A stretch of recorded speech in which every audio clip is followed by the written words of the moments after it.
Friends, good morning. आज के इस लेक्चर में बात करेंगे डायलिसिस एडिक्वेसी के बारे में।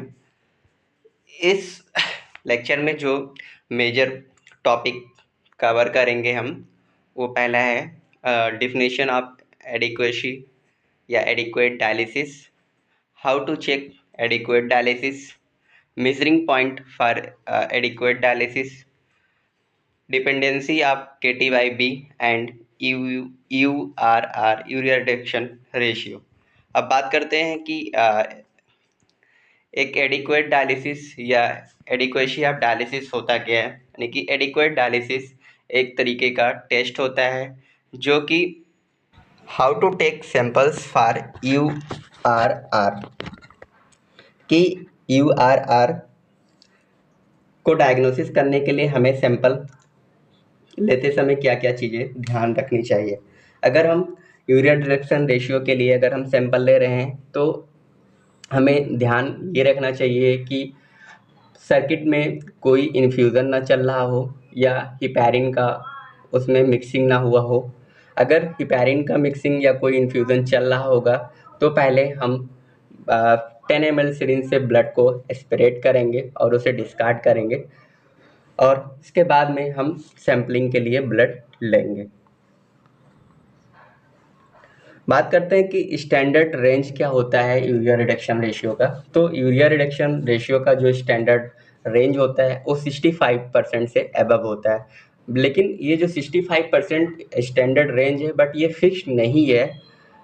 ये बट 60 to 65% से अगर अबव यूरिया रिडक्शन रेशियो आता है तो वो एक एडिक्वेट डायलिसिस को इंडिकेट करता है। बात करें सेकेंड मेथड कैसे हम एडिक्वेट डायलिसिस को चेक करेंगे, वो KT/B से चेक करेंगे। KT/B होता क्या है, इसकी एक शॉर्ट डिफिनेशन को समझते हैं। KT/B एक डायमेंशन लेस नंबर होता है जो कि एक एडिक्वेट डायलिसिस के ट्रीटमेंट को बताते हैं या मापने का फार्मूला होता है। And dose of dialysis given to a patient, जो पेशेंट 4 आवर या रेगुलर बेसिस पे डायलिसिस ले रहा होता है। KT/B को एवेलुएट करते हैं कि K क्या होता है, B क्या होता है एंड T क्या होता है। मैंने पीछे भी अभी डिस्कस किया K क्या होता है, T क्या होता है, B क्या होता है, बट एक बार फिर से रिकॉल करता हूँ। K क्या होता है, K क्लियरेंस ऑफ डायलाइजर से जो यूरिया का क्लियरेंस हो रहा है वो होता है, एंड T टाइमिंग होता है, और B क्या होता है, ब्लड वॉल्यूम में जो डिस्ट्रीब्यूशन यूरिया है वो होता है।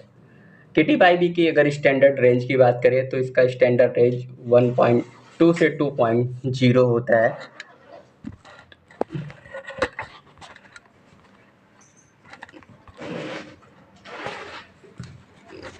If KT/B is not achieved in dialysis, what should be changes in dialysis time by technician? अगर किसी पेशेंट का KT/B प्रॉपर अचीव नहीं हो रहा है या यूरिया रिडक्शन रेशियो अचीव नहीं हो रहा है तो टेक्नीशियन के द्वारा डायलिसिस सेशन में क्या क्या चेंजेस करने चाहिए। First of all, blood pump का स्पीड इंक्रीज करना चाहिए। ब्लड पंप का स्पीड इंक्रीज करने से कैसे KT/B अचीव होता है या URR कैसे अचीव होता है। हर डायलाइजर में क्या होता है, पर मिनट के हिसाब से क्लियरेंस होता है। जब हम डायलाइजर के इस पंप ब्लड पंप की स्पीड को बढ़ाते हैं तो जो क्लियरेंस होता है थोड़ा नंबर्स उसका बढ़ जाता है, जिससे एक जो KT/B होता है वो भी अचीव हो जाता है। दूसरा, डायलासेट फ्लो इंक्रीज करने पे, और एक्सेस रिसर्कुलेशन। एक्सेस रिसर्कुलेशन क्या होता है, यानी कि जब हम दोनों नीडल को लगाते हैं तो उसमें 6 मीटर का 6 सेंटीमीटर का डिफरेंस होना चाहिए, जिससे जो दोनों ब्लड हैं आपस में मिक्स ना हो।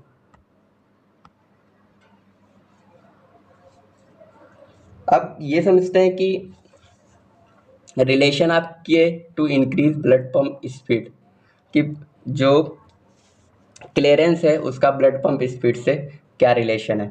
जब हम क्या करते हैं, इंक्रीज ब्लड फ्लो रेट करते हैं तो डायलाइजर के थ्रू जो क्लियरेंस है वो बढ़ जाता है। In many patient good rate it difficult to achieve because of vascular access problem. कभी कभी KTY भी किसी किसी पेशेंट में अचीव करने में काफ़ी दिक्कत होती है, वो वैस्कुलर एसेस प्रॉब्लम की वजह से हो सकता है। अब ये समझते हैं कि डिफरेंस क्या होता है KTY और URR में। तो जो मेजर डिफरेंस, इसको हम एक लाइन में बोल सकते हैं कि KTY में किसी भी तरीके का सैम्पलिंग कलेक्शन नहीं होता है, बट जो URR है, यूरिया रिडक्शन रेशियो है, उसमें सैम्पलिंग की आवश्यकता होती है। जो KTY होता है वो मशीन के अंदर से होता है, सेट करते हैं। Okay, thank you. अगर ये वीडियो आपको प्रॉपर समझ में आया हो तो इसे ज़्यादा से ज़्यादा डायलिसिस स्टूडेंट्स ग्रुप और टेक्नीशियन ग्रुप में शेयर करें, और इस वीडियो का जो लाइक एम है 500 के।